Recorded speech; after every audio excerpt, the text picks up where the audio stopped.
मनीषा के कत्ल और अस्मत दरी मामले को लेकर एहतजाज, तहसीलदार को मेमोरेंडम पेश किया गया। उत्तर प्रदेश में दलित लड़की मनीषा के कत्ल और अस्मत दरी मामले को लेकर होसकोटे में दलित संघर्ष समिति और एसडीपी कारकुनों ने तालुका दफ्तर डॉक्टर अंबेडकर मजिस्ट्रेमा के रूबरू एहतजाजी मुजाहरा किया। सदाए हिंद उर्दू, मैं हूँ इम्तियाजुल्लाह खान। हमारा साथ दलित भाइयों के साथ हमारा हर हमेशा रहेगा और उनका साथ हमारे साथ रहेगा।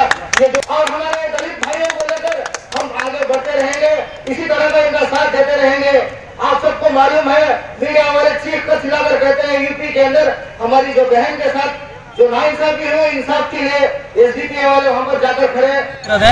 उत्तर प्रदेशದಲ್ಲಿ ಆಗಿರುವಂತ ಮನೀಷಾ ವಾಲ್ಮೀಕಿ ಅತ್ಯಾಚಾರ 15 ದಿವಸ ಅತ್ಯಾಚಾರ ಆಗಿ 15 ದಿವಸ ಕಳೆದ ನಂತರ ಹುಡುಗಿ ಸಾವನ್ನಪ್ಪಿಸಿದ ನಂತರ ಅರೆಸ್ಟ್ ಮಾಡಿರೋದು ತುಂಬ ಖಂಡನೀಯ।